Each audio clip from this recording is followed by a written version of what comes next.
지난주 우리는 부흥을 사모하는 마음을 가집시다라는 주제로 함께 말씀을 받았는데, 우리 주님께서 우리에게 계속 부흥을 주제로 말씀을 주기를 원하시는 것 같습니다.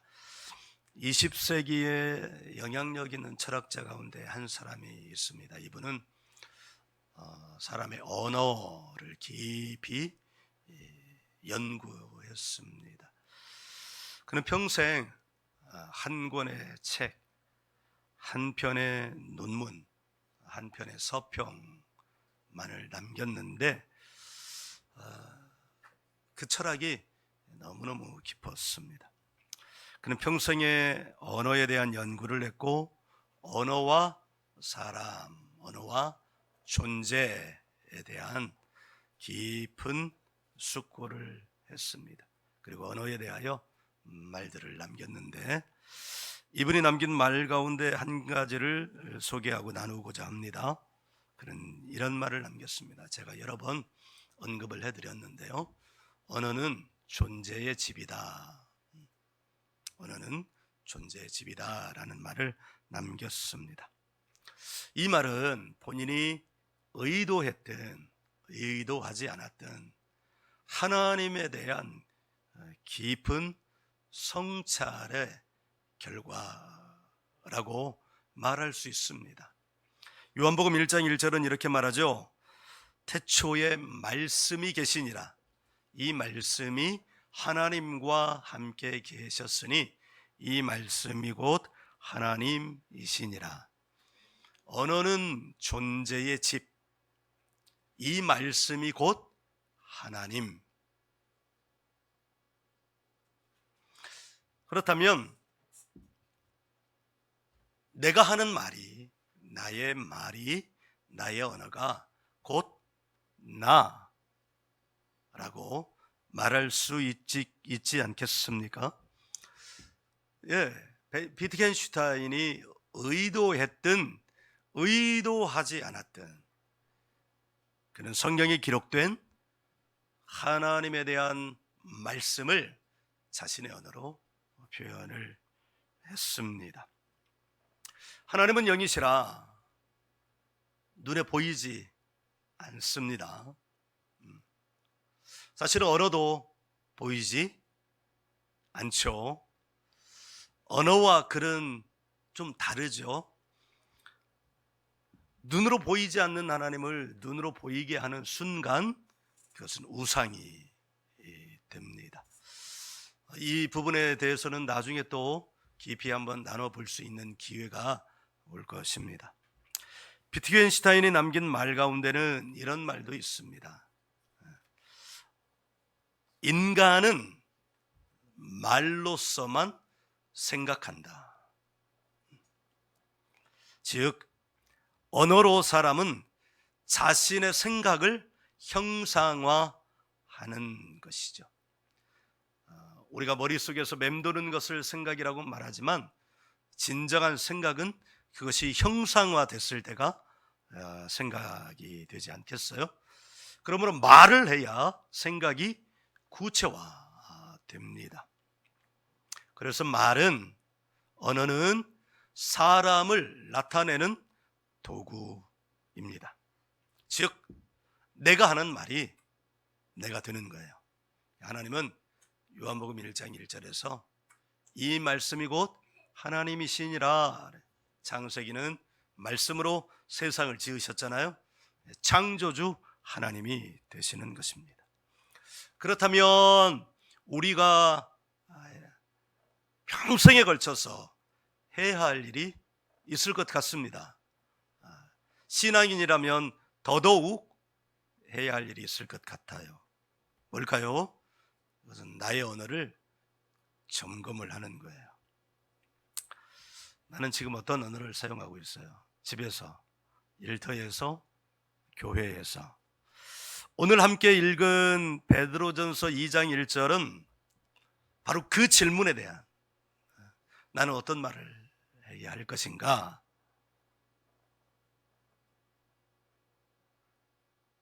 라는 질문에 대하여 답을 말씀하고 있습니다. 우리 베드로전서 2장 1절을 같이 한번 읽어보도록 하죠.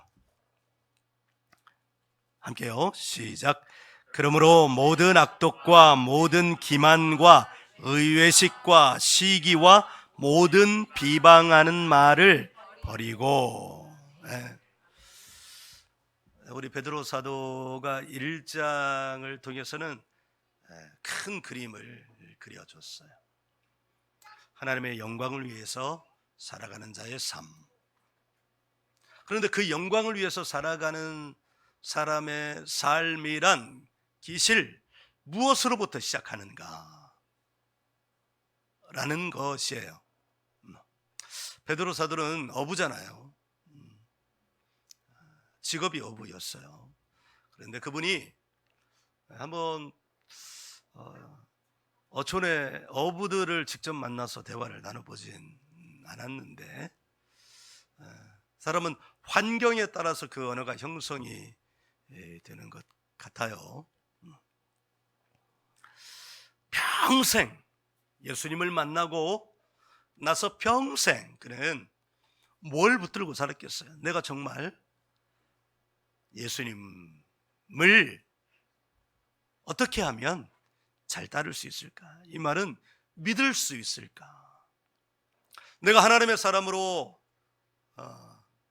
예수님의 제자로 거의 예수님과 같은 대우를 받으면서 사역을 하는데 과연 그런 삶은 어떤 삶인가?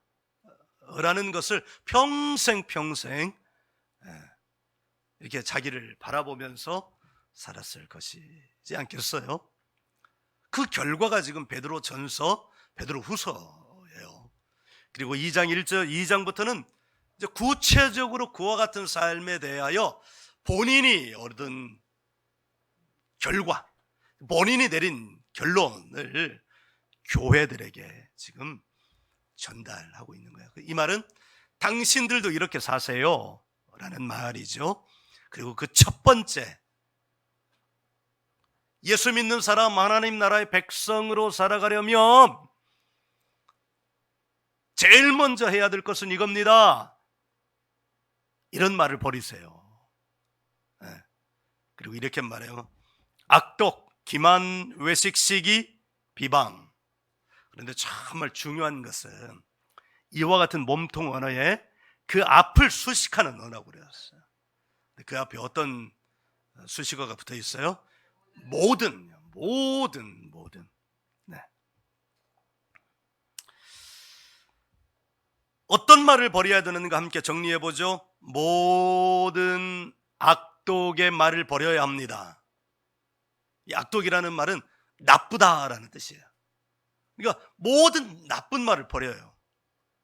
그러면 나쁜 말의 반대는 뭐예요? 좋은. 어렵지 않아요. 좋은을 다른 말로 말하면 선한 말 하라고요.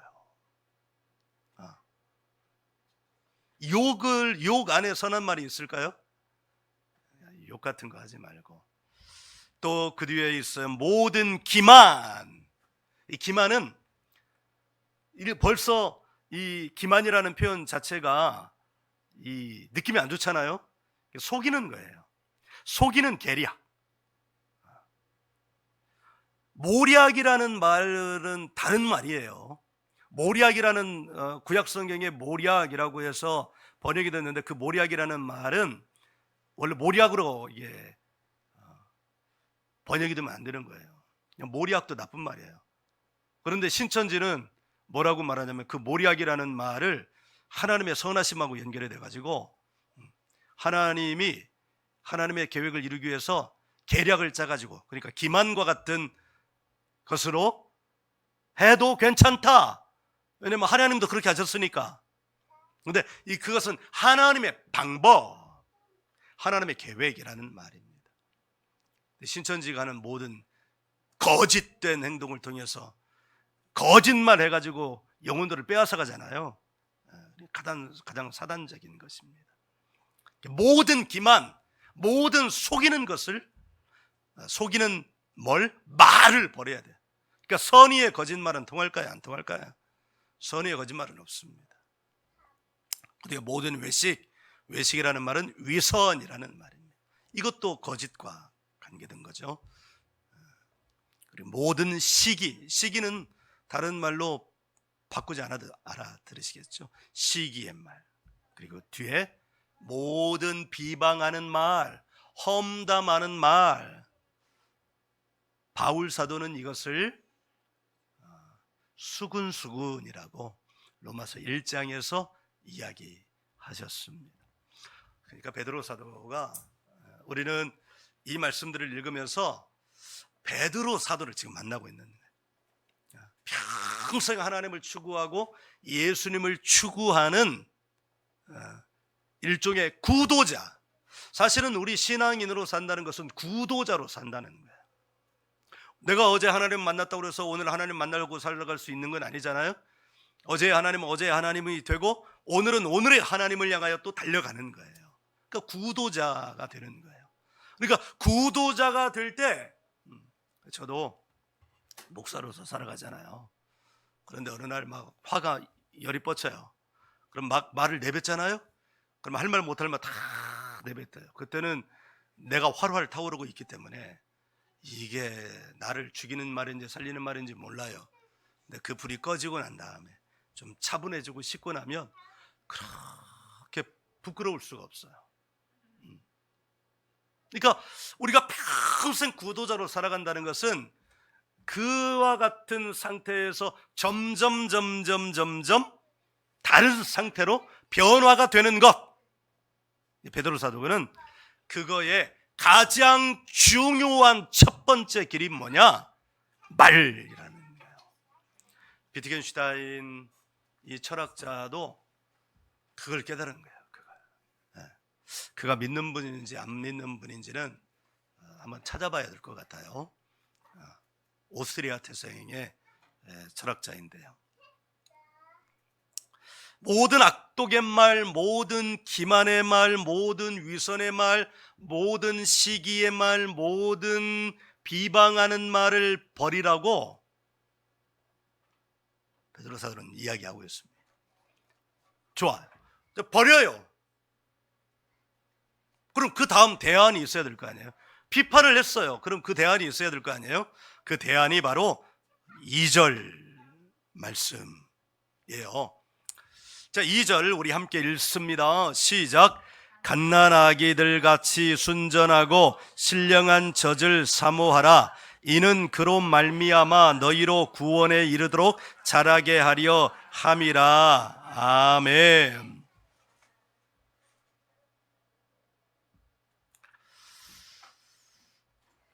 지난주 예수 복제소 캠프에서 지난번에 다녀간 11살짜리 친구가 있는데요. 이 친구는 말이 거칠어요. 그리고 부정적이에요. 안타까워서 교회에서 이제 그 교회학교 선생님이 목사님과 의논해서 얘를 캠프에 보내야 되겠다 해서 왔거든요. 가정 환경이 쉬운 환경은 아니고요. 그런데 애가 지금 말이 부정적이고 막 그래요. 그러면서 해준 말이, 얘가 이제 학년이 좀 높아져 가면서 집 밖에 동네 형들을 만났다는 거예요. 동네 형들을 만나서 말이 거칠어지고 부정적이게 되었다는 거예요. 저하고 한 3, 4분 신랑이를 했는데요. 옷을 벗어. 그랬더니 싫어요. 이걸 한 3, 4분 했어요. 똑같은 말을. 옷 벗어. 싫어요. 옷 벗어. 싫어요. 옷 벗어. 싫어요. 끝까지 싫다고 하더라고요. 저도 포기하지 않았죠. 결국은 옷을 벗었습니다. 1절과 2절을 놓고 보면 하나의 캐릭터를 표현하는 것 같아요.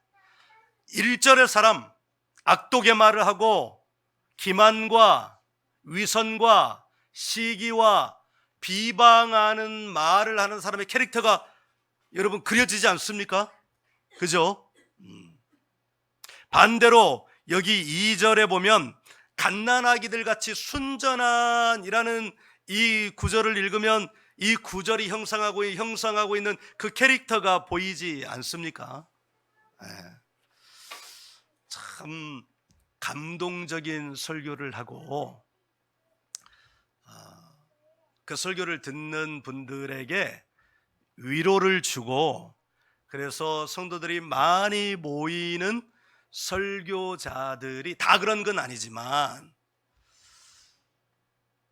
그분들의 스피치 하는 것을 보면요, 굉장히 이 목소리가 얇아요.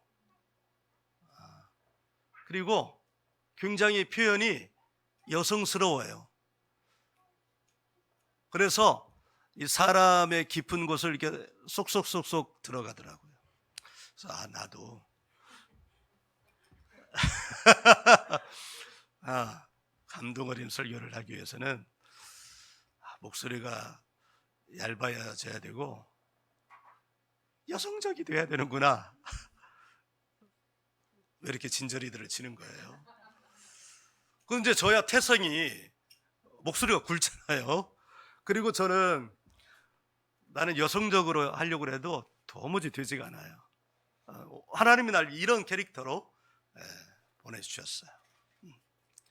내가 나를 인정하니까 여러분들도 인정을 하는군요. 2절은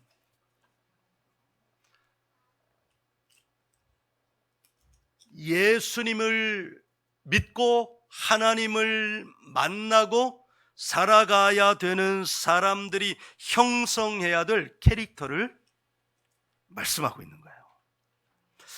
갓난아기라는 이 말, 베드로 사도는 학자가 아니잖아요. 깊은 인간에 대한, 물론 이제 이렇게 30년 이상을 주의 종으로 살아가면서 사람에 대한 깊은 성찰을 했지만 그것을 학문적으로 하지는 않았고 오늘날과 같은 학문의 도구가 있었던 것도 아니잖아요. 그런데 오늘날 학자들이 밝혀낸 연구에 의하면 사람이 평생 동안 사용하는 언어의 방식이 0세부터 3세까지 그 기간 동안에 형성이 된대요. 그것이 뿌리가 되어서 거기로부터 가지를 쳐 간대요. 놀랍지 않습니까? 0세에서 3세를 우리는 이 성경의 언어로 지금 표현을 하면 뭐라고 말할 수 있어요? 갓난아기요. 그래서 우리의 모국어는 뭐예요? 한국어잖아요. 부국어라고 말하지 않아요. 그죠? 네. 한국어는 모국어고 영어는 부국어고 그렇게 말하지 않고 모국어라고 말해요. 왜 그럴까요? 아이들이 언어를 처음 배울 때 누구에게 배우는 거예요? 엄마에게 배우는 거예요. 엄마에게. 그래서 유대인들은 지금은 좀 달라졌다고 그러는데 오랜 시기 동안 아빠가 유대인이고 엄마가 유대인이 아니면 그 사람은 유대인이 아니고, 엄마가 유대인이고 아빠가 유대인이 아니어도 아빠가 유대인이 아니어도 엄마가 유대인이면 유대인이라는 거예요. 유대인. 하나님께서 세워놓으신 이 땅의 원칙은 엄마에게서 아이들이 말을 배우는 거예요. 그러니까 엄마가 너무너무 중요한 거예요. 그래서 엄마 뱃속에 애가 잉태가 되게 해주신 것도, 그러니까 이 아기는 어디부터 엄마 말을 배우는 거예요? 뱃속에 있을 때부터. 뱃속에 있을 때부터. 너무너무 중요합니다. 우리 더리진에 다니고 있는 친구 가운데 이제 하나는 엄마가 성악을 전공을 했어요. 그러니까 아기를 가지고 있을 때 그 음악을 들려줬을 거 아니에요. 그래서 그런지 이 친구는 자라면서 클래식 음악이 들어오면 안정을 갖고요. 다른 소리들이 들어오면 대중음악 같은 거나 이런 소리가 자기 귀에 들어오면 귀를 이렇게 막았대요. 그러니까 자기의 모국어가 이 안에서부터 형성이 된 것이죠.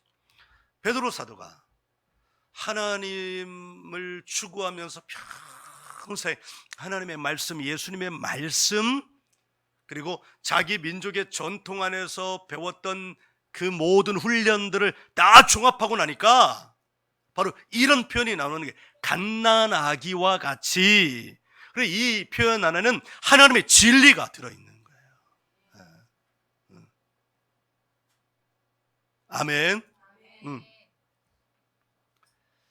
그런데 지금 베드로 사도가 이 편지를 받는 이들은 성인이잖아요. 그러면 0세부터 3세, 3세까지 그런 환경에 있지 않았던 사람은 완전히 인생이 포기됩니까? 아니, 지금 이 말씀을 지금 전하고 있다는 것은 그럼에도 불구하고 갓난아기와 같은 심정으로 순전하다는 말은 깨끗한 말이에요. 순전하고 신령한 젖은 뭘 말하는 거예요? 뭘 비유한 거예요? 하나님의 말씀이요. 네. 모든 창조 원리를 담고 있는 하나님의 말씀을 어떻게 하라고요? 사모하라고요. 사모하라는 말은요, 간절히 갈망하라는 거예요. 추구하라는 거예요. 구도하라는 거예요.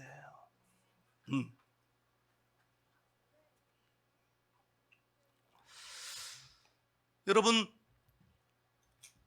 악독의 말을 하는 사람의 캐릭터는 악독한 사람이잖아요. 그 입의 말에서 막 악한 말들이 막 나오는데, 그 사람의 캐릭터는 너무너무 선해, 인상이 좋아, 이렇게 하겠어요? 아니요.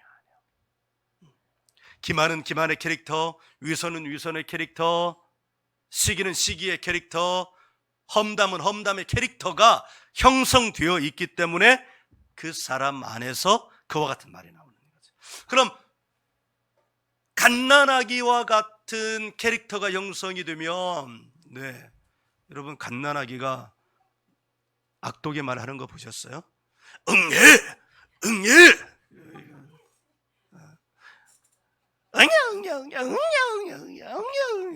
이건 뭘 말하는 걸까요? 지금 험담하는 응애, 험담하는 응애, 이거는 기만하는 응애. 뭔가 간사하잖아요. 이런 응애들 들어보셨어요? 아니, 결코 우리는 들어보지 못했습니다.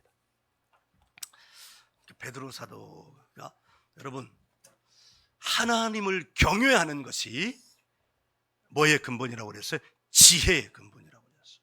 그러니까 여러분, 하나님의 말씀을 깊이 묵상하고 되뇌이고 성찰하고, 그리고 그 말씀으로 자기를 들여다보고 하면 하나님의 지혜가 임하는 줄 믿습니다. 네. 그래서 그 하나님의 지혜가 학문의 영역에 접목이 되면 놀라운 학자적 능력을 발휘하게 되고, 예술의 분야에 접목이 되면 놀라운 예술가가 되고, 비즈니스 영역에 접목이 되면 놀라운 경영가가 되는 거예요. 그래서 한때 이런 책이 나왔었어요. 최고 경영자 예수. 말씀을 경영의 분야에 접목하는 거예요. 접목하는 거. 아멘.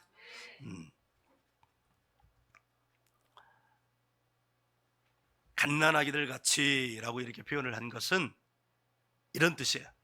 아직 늦지 않았다. 세상에 늦은 것은 없다. 그래서 교회의 말은 점잖아요. 세상의 말은요, 거칠죠. 그런데 교회의 말이 거칠고 부정적이 되면, 다투는 언어가 되면 세상이 교회를 실망하는 거예요. 오늘날 교회에서 들리는 거칠고 부정적인 말이 사실은 세상에 정말로 위로가 필요하고 교회를 향한 기대를 가지고 있던 사람들로부터 실망을 사게 되고, 그래서 교회에 대한 관심이 끊어지고 교회 안에 있던 사람들마저도 사실은 그건 문제죠. 자기가 교회니까 교회를 그렇게 변화시켜 나가야 되지, 자기는 소비만 하려고 하기 때문에 교회를 떠나는 거예요.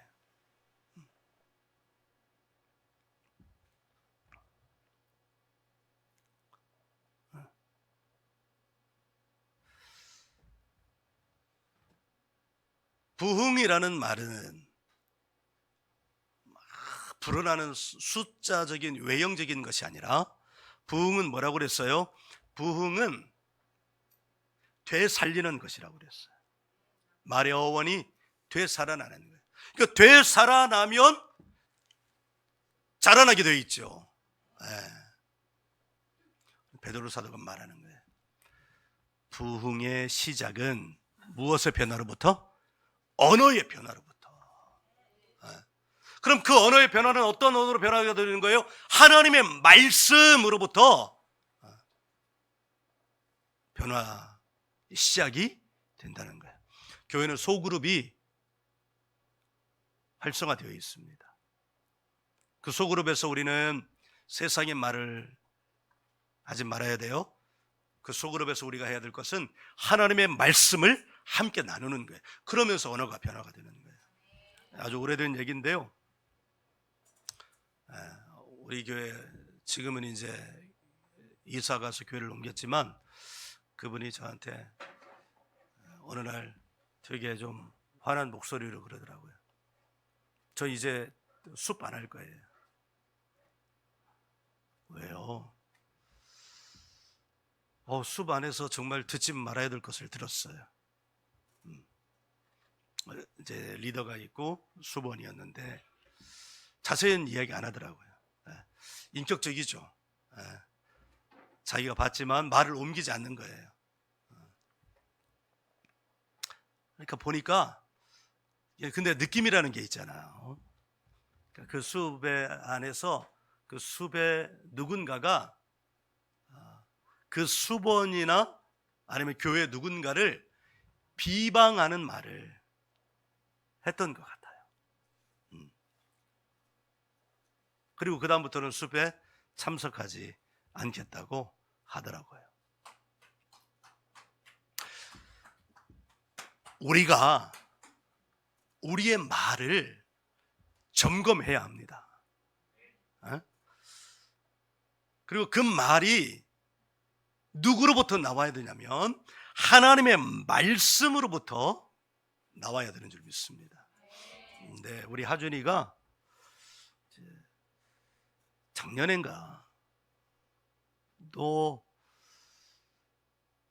공교육으로 다시 돌아가야 되는 상황이면 어떻게 할래? 그랬더니 안 간다는 거예요. 어라? 안 간다고 그러네. 왜 안 갈 거니? 물어봤더니 하준이가 그러게, 가면은 욕해서 안 가요. 하준이는 공교육을 한 1학년 들어가고 2학년은 완전히 날렸잖아요. 코로나 때문에. 그 1학년 때의 경험이 머릿속에, 하준이랑 같이 생활을 해보니까 하준이 공교육에 가면 안 될 것 같아요. 동화가 빨리 돼.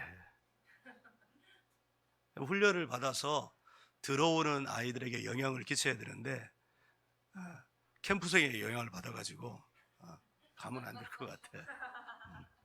물론 잘하는 거 엄청 많아요. 그 말을 듣고 하준이가 생각이 있구나. 생각이 있구나. 여러분, 우리의 언어가 반드시 바뀌어져야 됩니다. 그런 면에서 보면 교회라는 이름으로 지금 세상에 나가서 하는 그 수많은 말들이 있잖아요. 누구라고 내가 말은 안 하겠습니다만, 목사의 입으로부터 나오는 말이 세상의 시정 잡배들보다 더 거칠다면 그 말은 하나님이 기뻐하시는 말이 아닙니다.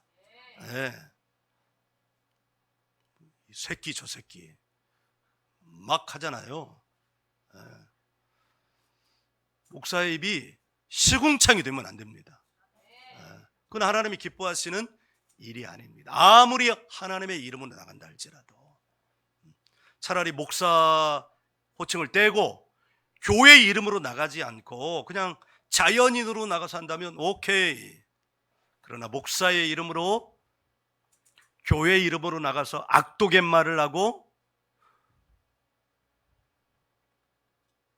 기만의 말을 하고 외식의 말을 하고 시기의 말을 하고 비방의 말을 한다면 그것은 하나님과 관계없는 말입니다. 이렇게 말하면 그 사람들은 이렇게 말합니다. 싸우려면 어떻게 점잖게 싸우냐. 그런데 우리 주님이 말씀하셨습니다. 선으로 악을 이기라고요. 말이 정말 중요합니다. 말이 납니다. 말이. 이 말씀이 곧 하나님이시라고 그랬습니다.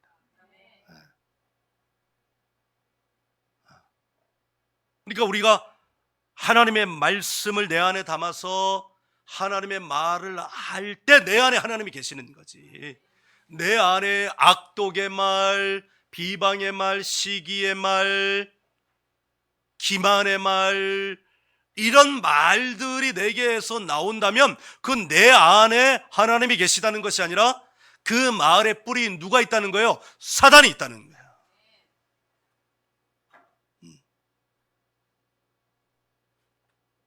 나는 말만 이렇지 본심은 아니야. 거짓말하지 마세요. 언어를 배우면, 언어가 변하면 삶이 달라집니다. 제가 아무리 이렇게 있다 할지라도 막 거친 언어 사용하고 하는데 이렇게 가서 거기서 얼마만 있으면 저도 달라지게 돼 있어요. 그러니까 인도에 갔잖아요.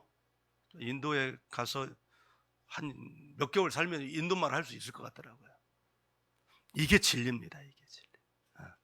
그 안에 가면 말이 달라지는 거예요. 교회 안에 있으면서도 말이 달라지지 않는다면 그 사람은 정말 문제가 있는 겁니다.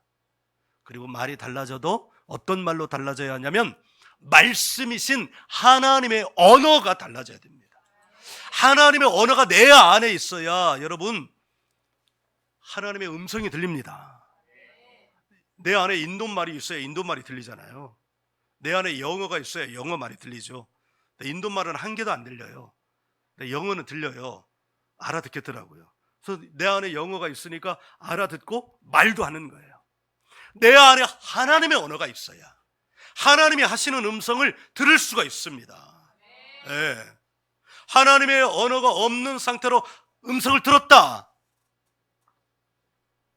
하나님이 강권적으로 역사하셔서 들을 수 있을지는 모르겠어요. 그러나 그것은 정말 큰 분별이 필요합니다. 그러나 하나님의 언어가 내 안에 채워져 있으면 하나님의 음성을 들을 가능성이 높아집니다. 그리고 들리는 음성마다 그것이 하나님의 음성일 가능성이 높습니다. 그러니까 우리 안에 어떤 언어를 채워야 돼요? 하나님의 언어를 채워야 돼요. 근데 나이 먹고 채우려면 참 그 안에 기존에 있던 세상의 언어를 빼내는 작업을 해야 되는데 이게 빼내는 작업이 쉽지 않잖아요. 그러니까 어리면 어릴수록 유리한 거예요. 내가 겁나서 말은 못하는데 덜 잊은 입학생을 영세부터 받아야 될 거야. 그러면 이제 근데 겁나서 말을 못한다고 그랬잖아요. 근데 쟤도 들어오면 달라질 거예요. 지금 우리 들어온 애들이 다 달라졌으니까. 할렐루야. 하나님의 언어를 여러분 안에 순전하고 신령한 젖이란 뭘 말하냐면 하나님의 언어를 말하는 거예요. 하나님의 언어가 내 언어가 될 때 내 안에 하나님이 계시는 거예요. 아멘.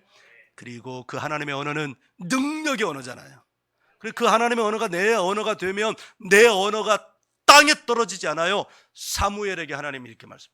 사무엘이 자라매 그 말이 하나도 땅에 떨어지지 않게 하였더라. 땅에 떨어졌다는 것은 무슨 의미냐면 쓸모없는 말이라는 거예요. 근데 사무엘의 말을 하나도 땅에 떨어지지 않게 하였다. 비전을 가지시기 바랍니다. 아멘. 남은 생에 조정숙 집사님, 남은 생애 동안 하나도 땅에 떨어지지 않는 말을 하겠다. 딸내미들이 정신 차려야지. 딸내미들도 하나도 땅에 떨어지지 않겠다. 큰언니가 문제예요. 그래야 동생들이 따라와요. 부모가 문제예요. 그래야. 할렐루야. 네. 아멘. 은혜 받으셨어요? 은혜 안 받으면 큰일 나요. 남성적인 설교자도 은혜 받는 설교를 할 수 있다는 걸 여러분들이 보여주세요. 할렐루야.